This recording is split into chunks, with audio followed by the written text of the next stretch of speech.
Howdy y'all, Dean Stilly here from the official home of unofficial Grateful Dead music news. Reporting on Dead & Company's summer tour. The band was in Blahsome. This one's late getting out, so some of them are probably going to be late getting out, these reviews. Some of them might not happen at all. So kids started school again. When you're a parent, September in the Northeast, a crazy month. Fall ball started. We're living in baseball fields, softball fields, and getting reacclimated to the kids going to school every day. So anyway, it is what it is. Enough of that. As a piece of musical history, 6/25/85, the Grateful Dead play Blahsome. They open up with Day Tripper. That's a good one. You get a Day Tripper opener. That's fun. So that one you got a China Rider, long playing. Crazy playing in that one. So you get a China Doll, and they encore with Touch of Grey. If you're new to the music, Touch of Grey, the band started playing that long before it became a hit. It was September '82, I think they started. It was a very different song when they started playing it, and I think in '85 it started transitioning over to more closely resemble what it ultimately became and what it kind of is to this day, really. So anyway, made that transition probably '84, '85. Anyway, there you go. There's your piece of musical history. 6/25/85 is a fun one to check out. We're 2021. We're at Blahsome. Band opens up with Let the Good Times Roll. There's three guys that are going to get to sing on this one. O'Teal isn't, but Jeff is. I love Jeff. Jeff is an amazing keyboard player. He's been playing with Weir and the various incarnations of things that have been done around Grateful Dead music for a long time, but there shouldn't be a microphone anywhere near Jeff. There's no need for microphones anywhere near him. So he doesn't need to sing anything. There's actually people out there that think he should have a full song. Anyway, let's get this thing going. I look at my pal O'Teal shaved his head. He's got a dashiki on. It looks like the episode of What's Happening when Rerun joined a cult. Now, he's in much better shape than Rerun, but that's what I'm looking over there. That was the first thing that popped out of my memory banks is an episode of What's Happening. Rerun joins the cult. I think they were worshiping a head of lettuce or something. There you go. There's O'Teal looking like a fit version of that. So he doesn't get a verse, but Jeff does. That's interesting. Next up is Stranger.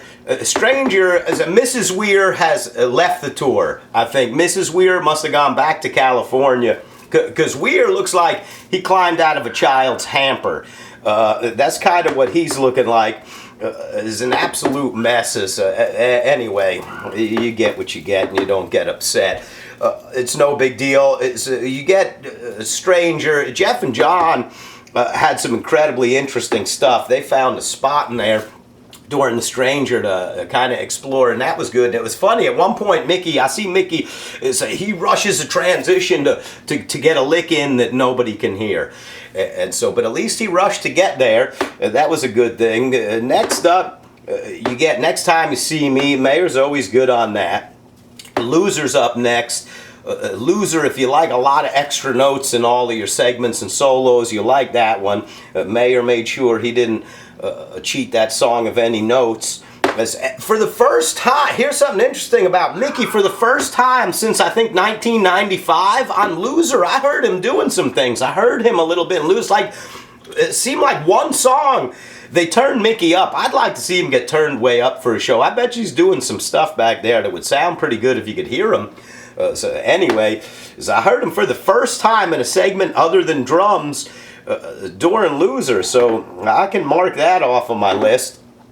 So that's that. Guess they love each other's next. So Mayor's as aggravating as humanly possible, singing "They Love Each Other."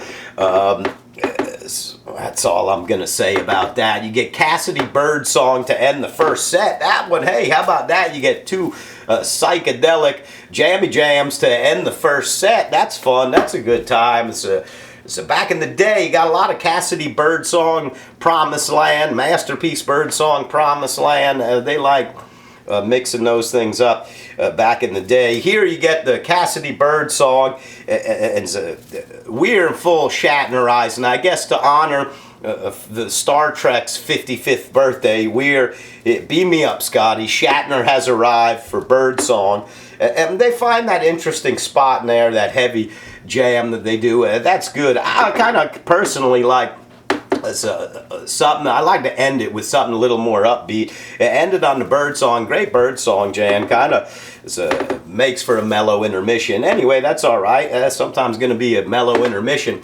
We get the second set started. You get Althea. If you ask me, Althea has no business in the second set, let alone opening the set. So Althea opens the set. That's all right. We'll get creative if we need to.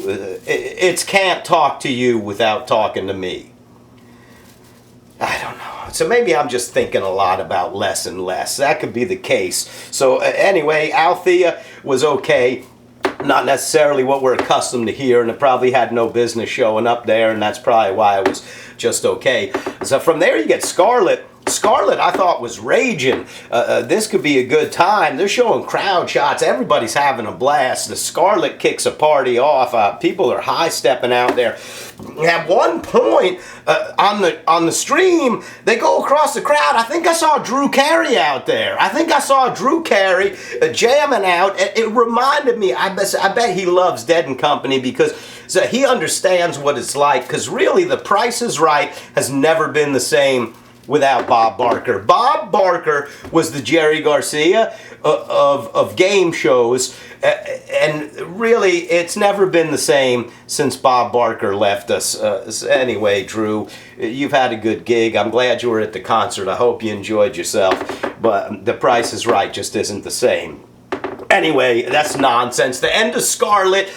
So we get the dank chord that fires off the Viola Lee. The Viola Lee's okay, nothing tremendous. As you get a little sliver of it there. From the sliver, as now we're going to figure out a way to transition into Fire on the Mountain. And Oteil's looking intense. He went from looking like Rerun, like a fit version of Rerun in a cult, worshiping head of lettuce, to an MMA fighter. During that transition, he looked like he might bust an ass wide open or something like that. And then he went on to Being Gentle again, singing Fire on the Mountain. I personally thought the solos throughout on Fire on the Mountain were fairly clumsy, weak, and uninspired. Not what we're accustomed to hearing with Fires. I'm sure some of you thought it was the best one ever. I guess that's okay. I'm happy for you. So Eyes is next, and there's nothing wrong with that. Eyes was a good jam. Oteil gets a solo at the end, going into Drums in Space. To me, that's you could have gone to sleep and you wouldn't have missed anything. If you called it quits at that point, you wouldn't have missed anything. So out of Drums in Space, you get Standing on the Moon. It was terrible. As Weir was awful on it. That was another uninspired. Just stink bomb, if you ask me. Awful.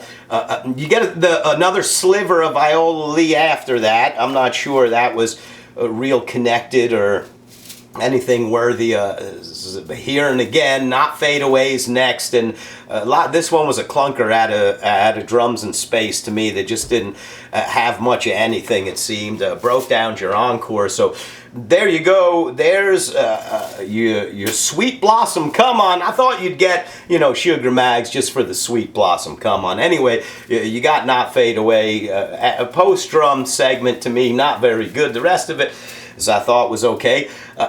There we go. On paper, it looked amazing. Like, this is one of those sets that you kind of see the list on paper, and you go, whoa, that's a heater, boy. That one's a smoker. I'm not sure it sounded as good as it looked on paper, but it was a fun show. I had a great time up here watching it. My first time through it, I liked it less. I listened to it again. There was some times I think I might have missed the first time through. It sounded a lot better second time I listened to it. So there you go. There's your review. I hope you all have a great day. I love you forever. Have fun in the Midwest. I'll be reporting. See you soon. Love you.